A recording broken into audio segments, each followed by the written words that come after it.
वाणी में आता है शब्द, पांच विकार महादुखदाई, जले सकल संसारा, परमारथ प्रतीत बिन, नहीं जीव पावे निस्तार। कह रहे हैं पांच विकार महादुखदाई। शास्त्रीय निर्णय देते हैं कि हमारा सारा जीवन जो है वो विकारों से युक्त है, लेकिन हम अज्ञानवश अपने विकारों को नहीं जानते, और होता क्या है उसका परिणाम कि जैसे कोई व्यक्ति डायबिटिक हो, शुगर का मरीज हो, कुछ रोग ऐसे हैं जिनके होने पर जिस कारण से रोग बढ़ता है वही चीज उसको अच्छी लगती है। ये कुछ लोग ऐसे संसार में दिखाई देते हैं कि जिस कारण से वह रोग हो रहा है व्यक्ति को उसी में रुचि दिखाई पड़ती है,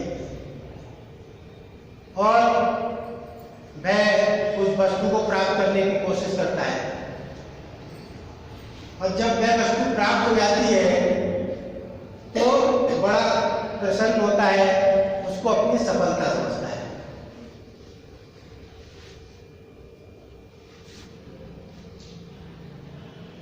तो संसार में हमारी क्या स्थिति है, हम संसार में बहुत सी ऐसी वस्तुओं को प्राप्त करते हैं, उनको प्राप्त करने की इच्छा रखते हैं, और जब वो वस्तुएं प्राप्त हो जाती हैं तो हम उसको बड़ा खुश होते हैं, अपनी सफलता समझते हैं। लेकिन शास्त्र कह रहे हैं कि ये आपके रोग के कारण है। रोग के कारण उस वस्तु की इच्छा हुई, और जब वह वस्तु प्राप्त हो गई तो रोग और बढ़ा। लेकिन हम ये समझते हैं, क्योंकि हम रोग को नहीं जानते, तो हम ये समझते हैं कि हमने जीवन में सफलता प्राप्त की, और हम उसको प्राप्त करके खुश होते हैं। ये नहीं मालूम कि मेरा रोग और बढ़ गया और विकार बढ़ गया। तो ये सारा, अब ऐसे में व्यक्ति की क्या स्थिति होगी कि जो रोग है, जिससे उसका रोग विकार बढ़ना है, दुख बढ़ना है, रोग बढ़ेगा तो दुख बढ़ेगा, और वो व्यक्ति और प्रसन्न हो रहा है और उसको प्राप्त करने का यत्न और पेश कर रहा है। तो आप सोचिए उस व्यक्ति की अंत में क्या परिणाम है। तो शास्त्र कह रहे हैं, रामायण में लिखा कि जो महाराज जी कह रहे हैं कि पांच विकार महादुखदाई। तो ये पांच विकार क्यों होते हैं, वो कह रहे हैं कि देह सागर विकार।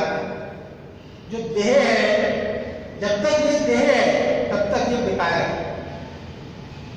देह सागर विकार का जीव नित्य गोता है, मंगल बिन प्रभु भगत के तीन काल दुख पाए। ये स्थिति है। हम तो विकार को बढ़ाकर खुश हो रहे हैं और दुख बढ़ते जा रहे हैं। हम सबका जीवन में अनुभव है। क्या कोई व्यक्ति डायबिटिक हो, शुगर का मरीज हो, और उसकी मिठाई खाने की इच्छा हो, और वो प्रयास करे मिठाई प्राप्त हो जाए, बड़ा खुश हो रहा है कि देखो मेरी इच्छा पूरी हो गई, कितना सफल हो गया। लेकिन हम सब जानते हैं उसका क्या परिणाम होगा। तो रामायण में एक लाइन और लिखी, वह लिखा कि एक व्याधिवश नर मरे। किसी व्यक्ति को एक बीमारी हो जाए और उसका इलाज ना हो, क्योंकि इलाज क्यों ना हो, क्योंकि वो उसको बीमारी नहीं समझ रहा है, इसलिए इलाज नहीं करेगा। बीमारी समझे तो इलाज करें।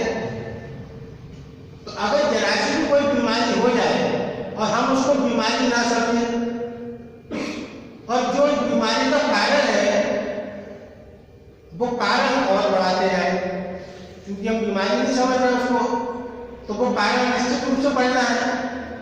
और जैसे ही वो बढ़ेगा तो जो छोटी बीमारी थी वो और अंदर में विकराल रूप बन जाती है। तो कह रहे हैं एक व्याधि बस नर मरे ही, एक असाध्य बहु व्याधि। एक बीमारी में तो व्यक्ति मर जाता है और ये ऐसी 5 बीमारियां लगी हैं असाध्य, जिनका कोई संसार में इलाज नहीं है। एक असाध्य बहु व्याधि पीड़े संतत जीव कहूं सो की लहर समान। ऐसी बीमारियां हैं जिससे बड़े बड़े रोगी और संत भी ग्रसित है, फिर एक आम व्यक्ति की क्या औकात है। ये इन बीमारियों पे वो बताया है इसका क्या परिणाम है। पीड़े संतत जीव कहूं, जीव की क्या औकात है। अब बात ये आती है, हम तो व्याधि पहचानते हैं अज्ञान बस, तो फिर एक और इसका सूत्र दिया कि जान नहीं दे कछु चीजें ही पापी। अगर बीमारी पहचान हो जाए, कम से कम इतनी बुद्धि आ जाए कि भाई जिसको मैं अपना सुख समझ रहा हूं ये सुख नहीं है, ये बीमारी है मेरी। अगर कम से कम इतनी सोच आ जाए, आज तक तो अभी ये सोच नहीं आई, तो कह रहे जान नहीं दे कछु चीजें ही पापी।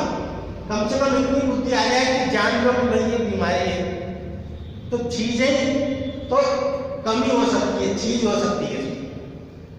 तो हमें कम से कम इतना समझ में आ जाए कि जिसके कारण मैं इतना खुश हो रहा हूँ, प्रसन्न हो रहा हूँ, जिसको मैं अपनी सफलता समझ रहा हूँ, ये वास्तव में सफलता नहीं, ये मेरे रोग की बढ़ोतरी। कम से कम हमको इतना होश आ जाए तो कम से कम मैं अपना कदम तो वापस कर लूं। आज तक हम रोग को इलाज समझ रहे हैं तो कदम कैसे वापस होगा। और इसलिए हम निरंतर और बढ़ती होती आ रही है हमारी। हम सब अपने जीवन का परिणाम दे रहे हैं।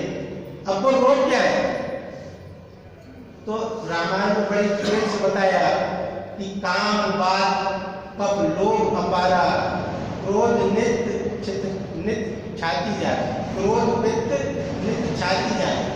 ये 5 रोग बताए, काम क्रोध लोभ मोह अहंकार। अब हम अपने जीवन में निगाह डालें कि हमारे जीवन का जितना कर्म है, जिसमें हम रात दिन पूरा जीवन हमारा व्यतीत हो रहा है, तो शास्त्र कहते हैं कि जितना कर्म है ये इन 5 विकारों के अंतर्गत आता है, इसके बाहर कोई कर्म नहीं।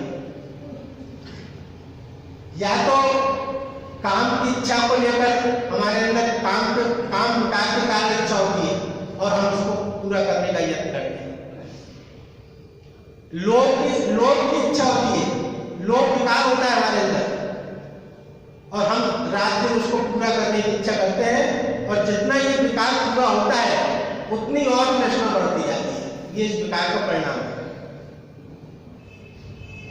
क्योंकि देखिए स्थिति क्या है कि कोई चीज रोग है या वास्तव में इच्छा है, इसको हम 2 तरह से मान सकते हैं। अगर किसी व्यक्ति को भूख लगी, उसने भोजन किया, 2 रोटी खाई, 4 रोटी खाई, तृप्त हो गया, उसके आगे रहोगे तो वो हाथ जोड़ देगा कि बस, चाहे कितना स्वादिष्ट भोजन हो, कितना भूखा व्यक्ति, जितनी उसकी खुराक है उतना खाया, तृप्त हो गया। फिर आप कितना आग्रह करें, व्यक्ति नहीं स्वीकार करेगा। और यदि कोई व्यक्ति ऐसा हो जो भोजन कर रहा है, खाया और लाओ, पेट ही नहीं भर रहा है, तो घर वाले भी ये सोचते हैं कि भाई इसकी वास्तव में कोई ना कोई इसको रोग है, इसका तो पेट ही नहीं भरा है। तो अगर तृप्त हो जाए जो इच्छा है तब तो वो सही है, लेकिन कोई ऐसी इच्छा हो जिसको कोई तृप्ति ना हो तो इसका सीधा मतलब है कि कोई रोग है, ये विकार है। अब हम देखें संसार में हम जितना कर्म कर रहे हैं, कहां पर हमारी लिमिट है? कोई लिमिट नहीं है किसी चीज की। सारे जीवन उन्हीं वस्तुओं को प्राप्त करते करते हो गया, लेकिन आज तक किसी वस्तु से संसार की तृप्ति नहीं हुई, इसलिए उसको विकार कहा है। इस विकार की इसको रामायण में और समझाया कि ये विकार क्यों है। तो वहां पर सबसे बड़ा वर्णन रावण का किया गया, ये बड़ा गहरा सूत्र है। जब रावण के वैभव का वर्णन करते हैं, वहां पर लिखा कि सुख संपत्ति सुख से साई। हम संसार में इन चीजों के लिए तो सारा जीवन प्रयास करते हैं, सुख के लिए, संपत्ति के लिए, सुख परिवार के लिए, सेन साई सुविधाओं के लिए, सेना सहायक, इन्हीं चीजों के लिए तो सारा जीवन लगे रहते हैं। सुख संपत्ति सुख से साई जय प्रताप बल बुद्धि बढ़ाई। हमारे संसार में विजय हो, प्रताप हो, बल बढ़े, बुद्धि बढ़े, बढ़ाई मतलब यश बढ़े, इन्हीं चीजों के अंदर तो है सारा जीवन, मनुष्य की बात कुछ नहीं है, और सारा कर्म इसी के अंदर आता है। तो रावण के पास ये सब चीजें थी, सुख संपत्ति सुख से सहाय जय प्रताप बल बुद्धि बढ़ाई, और कह रहे इसके पश्चात भी नित्य नूतन नित्य बढ़ते जाए। इसके पश्चात भी रोज बढ़ रहा है, नया नवीन नित्य नूतन नित्य बढ़त जाई। कैसे बढ़ रहा है? जिमी प्रति लाभ लोभ अधिकाई। ऐसे बढ़ रहा है जैसे किसी व्यक्ति को लाभ होने पर लोभ और बढ़ जाता है। अब आप देखिए सारा जीवन का कर्म एक विकार में आ गया। संसार की जितनी वस्तुएं निरंतर बढ़ रही हैं, सब कुछ है, हमारी तो उसके आगे कोई औकात नहीं है। उसकी सोने की लंका थी, लंका सा कोट समुद्र सिखाई, ता रावण की खबर न पाई। उसकी भी कोई खोज खबर नहीं मिली। हम तो बहुत छोटी चीजों के लिए जीवन तक करते हैं। तो बात क्या है? कारण वही है कि निरंतर जैसे किसी व्यक्ति को कहीं पर 2 पैसे का लाभ हो और वो बड़ा प्रसन्न होता है, लेकिन उसको नहीं मालूम कि ये लाभ नहीं हुआ, ये मेरे अंदर लोभ का विकार हुआ। और हम सब जानते हैं कि हमारी क्या स्थिति होती है, जहां 2 पैसे का लाभ हुआ तो फौरन ये प्रयास रहता है कि इसको किस तरह से और बढ़ाया जाए। एक व्यापार है, एक और डाला है, एक काम कर रहा हूं दूसरा और कुछ किया जाए। क्यों? क्योंकि इसमें लाभ हो रहा है, लेकिन ये लाभ हमको लोभ की ओर ले गया, और लोभ एक विकार है। और ये विकार ऐसा है जैसे किसी रोग को जितना पूरा करेंगे उतना वो रोग बढ़ेगा। तो सारा जीवन हमारा केवल इन विकारों को बढ़ाने में है, और हम समझते हैं कि जीवन में हम बड़ी सफलता प्राप्त हैं। बढ़ रहा है रोग, नाम दे रहे सफलता, और फिर उसका परिणाम हम सब हमारे अनुभव में है कि हम कहते हैं कि जीवन में दुख बढ़ता जा रहा है, बेचैनी बढ़ती जा रही है, पाप बढ़ता जा रहा है। ये फिर वो गति हो जाती है। तो संत हमको यही समझा रहे हैं कि देह सागर विकार का जीव नित्य गोता खाए, मंगल बिन प्रभु भगत के 3 काल दुख पाए। अब ये 5 विकार बताए, काम क्रोध लोभ मोह अहंकार। तो ये विकार उत्पन्न क्यों होते हैं? क्योंकि हमने देह को अपना स्वरूप मान लिया। और देह को अपना स्वरूप मान लिया, इसलिए देह के संग में विकार जुड़े हुए हैं। बात यहां पर शुरू होती है। और जो देह को अपना स्वरूप माना तो ये विकार कौन सा हुआ? इसको शास्त्र कहते हैं ये मोह का विकार है। देह को अपना स्वरूप मान लेना ये मोह के कारण होता है। और हमने देह को अपना स्वरूप माना है या नहीं माना है, इसका भी हम निर्णय कर सकते हैं। इसका निर्णय ये है कि हमने अपना जो सुख माना है वो देह के सुख को सुख माना है। सारा जीवन देह पर केंद्रित हूं बस। जो वास्तव में मेरा स्वरूप था उसको मैंने विसार दिया, देह को अपना स्वरूप मान लिया। और देह को अपना स्वरूप मान लेना इसको शास्त्र मोह का विकार कहते हैं। तो ये सबसे मुख्य विकार है। महाराज जी की वाणी में आया है कि ये मोह का विकार उत्पन्न कहां से होता है, क्योंकि संतों ने कोई हमको समझाने में, मार्ग देने में कसर नहीं छोड़ी। ये मोह का विकार उत्पन्न क्यों होता है? महाराज जी की वाणी कह रही है कि अपना साहेब जो दिया विसार,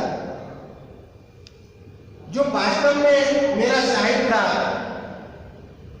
जो मेरा वास्तव में स्वरूप था, उसको मैंने विसार दिया। और उसको आत्म स्वरूप को विसार दिया, देह को अपना स्वरूप मान लिया।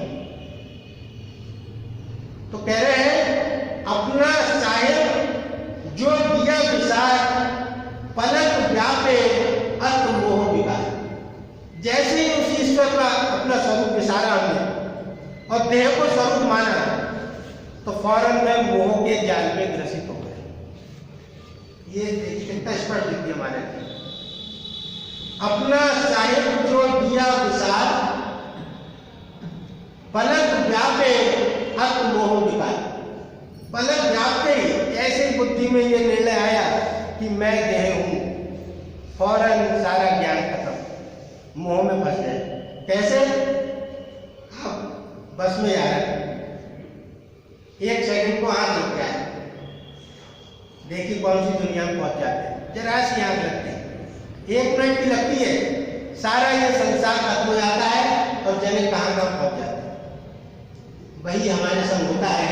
जैसे ही हम ईश्वर स्वरूप को, सत स्वरूप को बुलाते हैं, अपने आत्म स्वरूप को बुलाते हैं, ईश्वर परायणता खत्म होती है, देह परायणता आती है और मोह का ज्ञान आपको ग्रस्त है। और फिर परिणाम क्या होता है?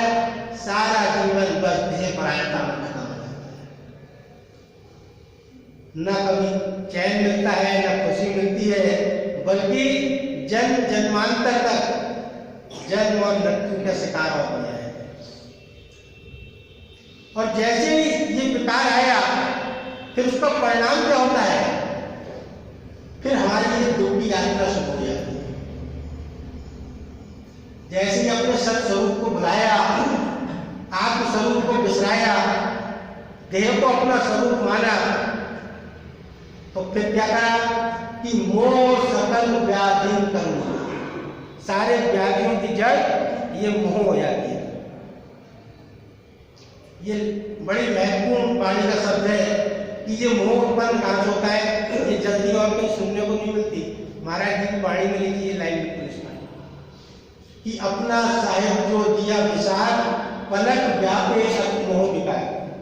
और फिर जैसे ही ये मोह का विकार अंदर आया तो उसके लिए लिखा कि मोह सकल व्याधिर करूंगा तिरते पुण्य उपजयी बहु। फिर हमारी दुख की यात्रा शुरू हो जाती है। अब हमको यह निर्णय ये करना है कि हम लोग ईश्वर भक्ति का मार्ग लेगा कि हम पुनः अपनी उस यात्रा पर पहुंच जाएं जिसको हम भूल गए। ये है वास्तव में ईश्वर भक्ति का मूल उद्देश्य। लेकिन और दुर्भाग्य क्या होता है कि ईश्वर भक्ति भी प्राप्त की, सत्संग प्राप्त किया, गुरु को प्राप्त किया, लेकिन देह परायणता और बढ़ती और देह परायणता कैसे बढ़ी? बहुत से लोग तो बेस बना लेते हैं, धर्म के नाम पर बहुत से वेश बनाना जो देह प्राण की है, देह प्राणता से छूटता था, वेश और धारण कर लिए और गुरु के दरबार में आए, ईश्वर के भक्ति करी, संसार को और मांगा, देह के सुख को और मांगा, देह प्राणता और बढ़ी, देह प्राणता खत्म हुई।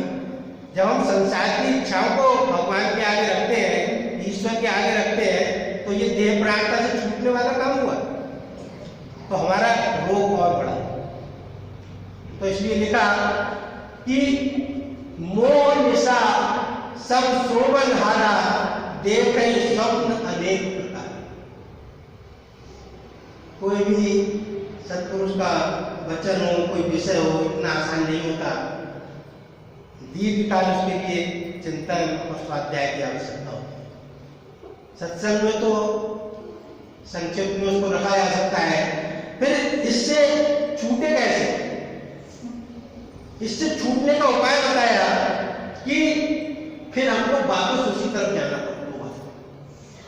जब तक इस देह प्राणता को खत्म नहीं करेंगे, सबसे बड़ा धोखा यही हम आज के जीवन में अपने देखें तो नाम जरूर होता है ईश्वर भक्ति का, गुरु भक्ति का, सत्संग का, कितने व्हाट्सएप पे अलग अलग मैसेज चलते हैं, सब और पाप को बढ़ाने वाले और देह प्राणता को बढ़ाने वाले। आदमी समझता बड़ा ऊंचा काम है,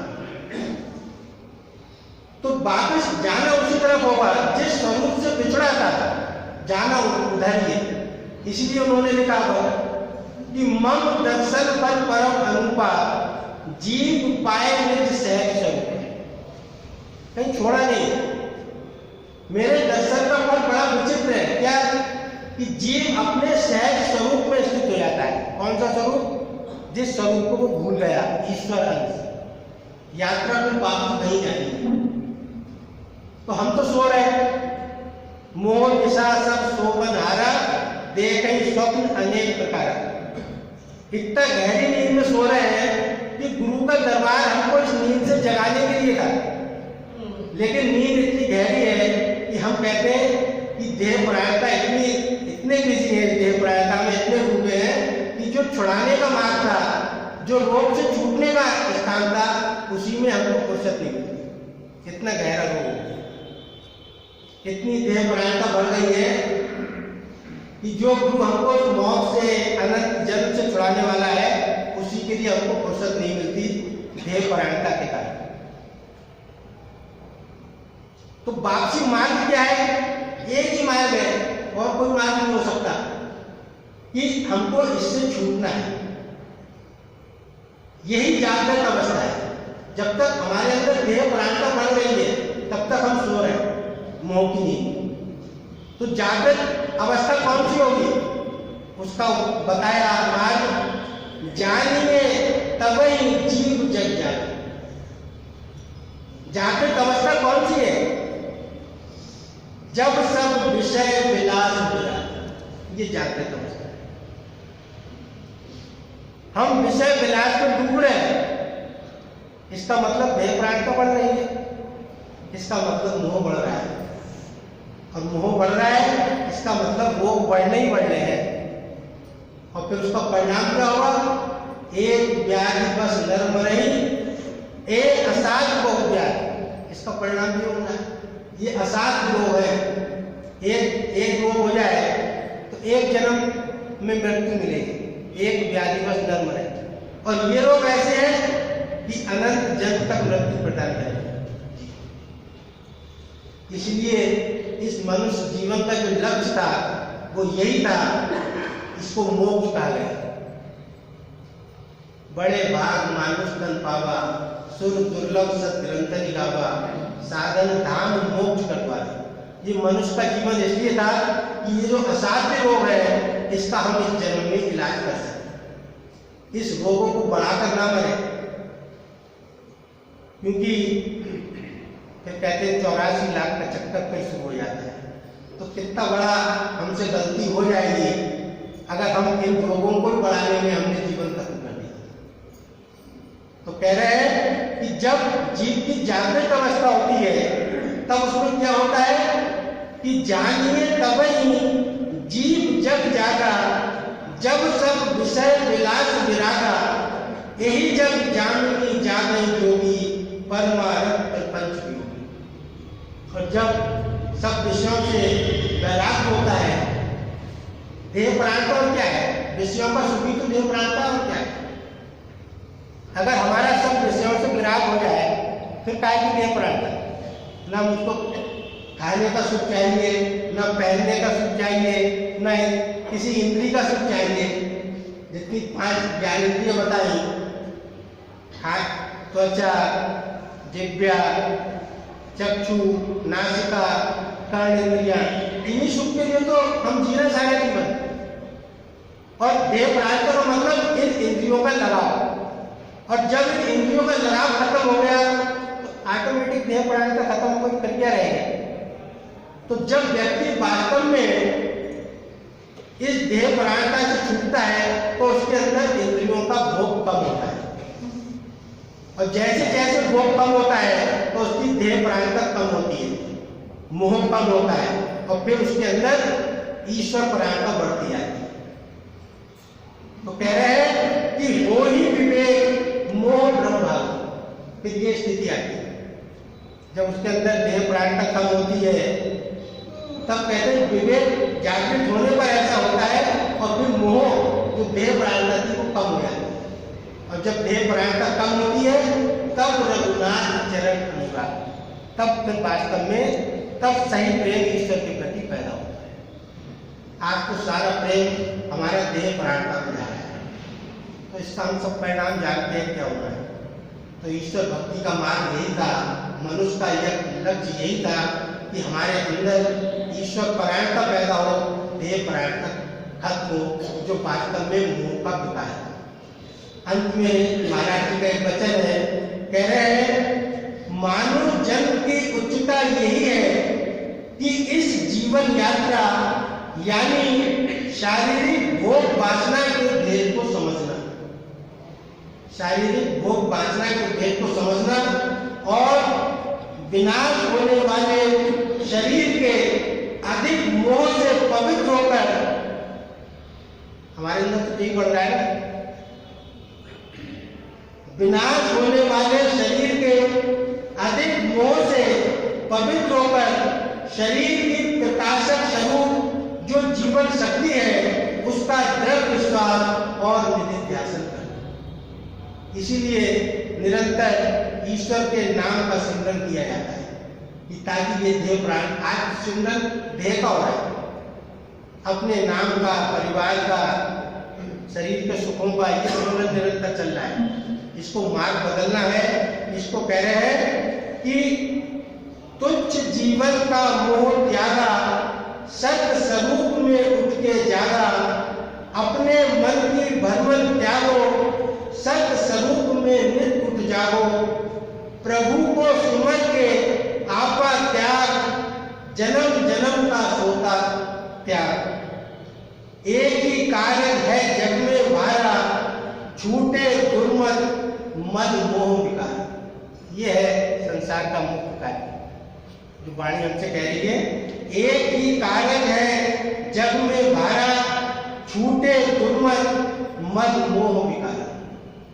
तो जो एक विकार हमारे अंदर पैदा हो गया, इसका केवल एक उपाय है ईश्वर के नाम का सिमरन, ताकि हम वापस जिससे बिछुड़ गए हैं उसमें उस स्वरूप को अपने जान सके, और इस मोह के विकार से इस जन्म में छूट सके जो मनुष्य जन्म का लक्ष्य है। ओम ब्रह्म सत्यम। और प्रेमी जिस प्रार्थना है